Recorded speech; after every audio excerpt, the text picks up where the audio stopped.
Hi, this is Alejandro, and in this video I want to show you how to take the drones in Vocalise 3 and turn them into moving, evolving soundscapes that are full of life using the gravity engine and the powerful effects automation functions that are built into this instrument. Let's take a look.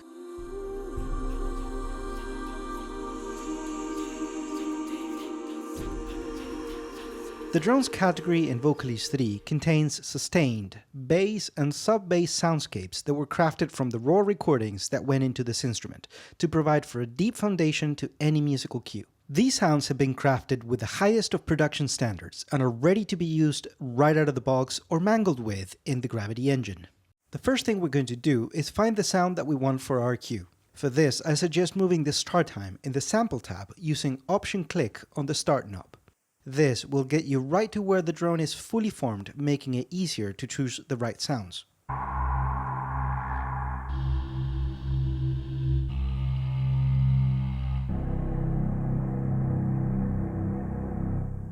Once we found the sound that we like, let's set up our preset using some mighty punish processing and some distortion to create some more upper harmonic content.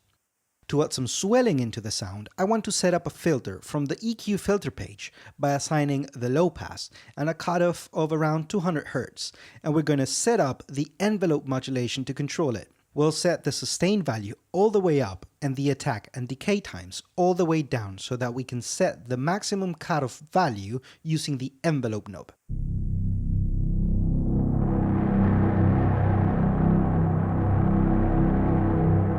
Once we're happy with how the drone sounds, we're going to set the attack time fairly long to create a swelling sound that reveals the upper content of the sound over time. This will give us a different type of swell than if we were to use a slow attack time on the ADSR by providing an instant bass tone and adding harmonic content rather than creating a volume ramp on the whole sound. Check it out.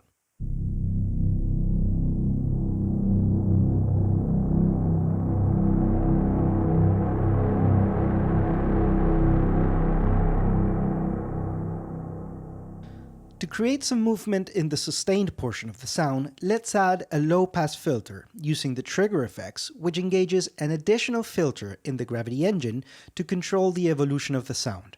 We're going to set a random pattern to control the cutoff frequency, setting the slowest rate value and a smooth transition, since we're not going after a pronounced rhythmic effect, but rather a soft variation in tone.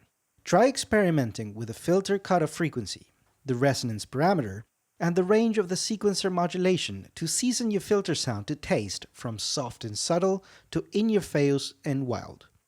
Listen to how the filter brings the sonic upper content in and out of the sound while maintaining the sub-bass, holding down the foundations of the drone.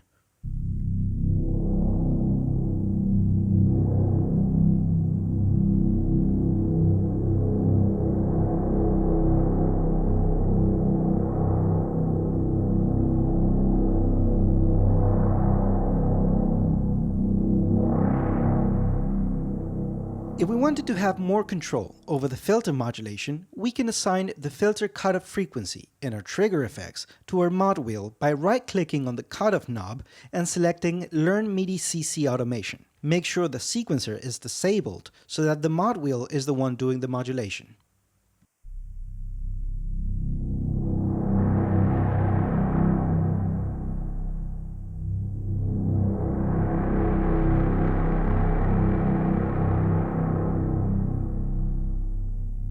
This is a great way to control in real time the opening of the filter, but in order to avoid extreme settings which can sometimes be less useful or just sound unmusical, we're going to use the Contact built-in Automation Edit tab for a more advanced and precise modulation setting.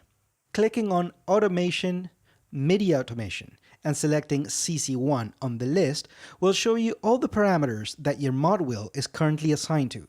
Here, we want to select the Trigger Effects cut and notice the box that allows you to set the range of the mod wheel effects. This is very handy to enable the use of the whole range of the mod wheel to only affect the range from the cutoff frequency that we want to use. In this case, setting it to a 10% to an 80%, I avoid the filter closing too much or opening up too much, making sure that there's always sound coming through from the filter at its lowest setting, and also making sure that the harshest harmonics from the distortion are still contained when I turn up the mod wheel all the way.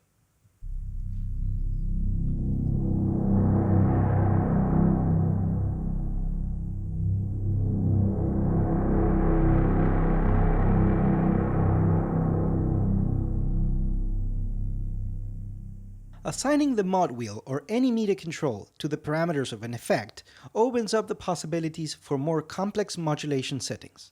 To create even larger changes in the timbre of our sound, let's combine the filter cutoff and the distortion settings to create some more sophisticated modulation. All we need to do is assign the mod wheel to the parameters we want to modulate and edit the range of the modulation via the Automation tab in Contact.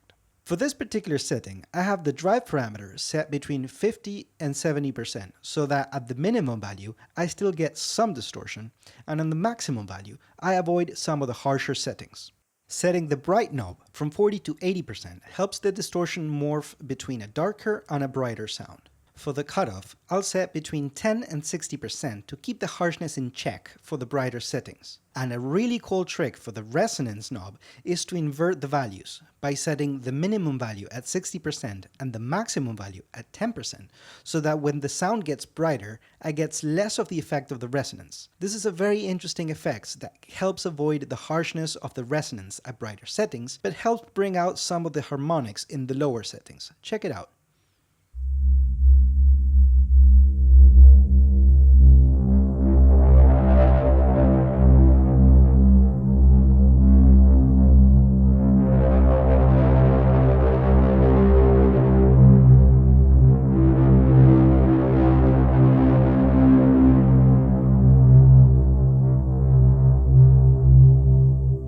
For another level of automation that will make this preset come to life, we can turn the sequencer on the filter, or any effect for that matter, and assign a random modulation of the parameters of cutoff and resonance, so that at any given moment, the mod wheel setting that I set will be modulated randomly to a degree determined by the values I choose for the range knobs.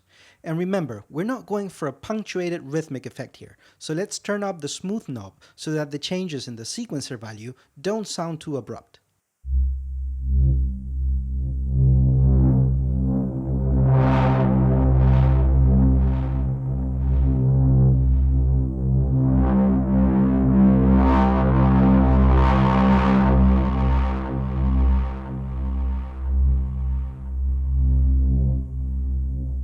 Also, for this preset, I used the panner effects and automated the width of the signal from 10 to 100%. This will make the sound narrow at softer volumes, creating the illusion of it being smaller, and as the sound gets brighter, it will open up the stereo field, making it seem as if the sound was jumping out of your speakers towards you. I also added the delay, which compounded to the one in the main page, which is set at a different rate, will help create an aura of sound around the mono signal when I jump from wide and loud to soft and intimate. This type of compounded modulation makes it very easy to create complex textures while retaining control over the control of the effects at all times.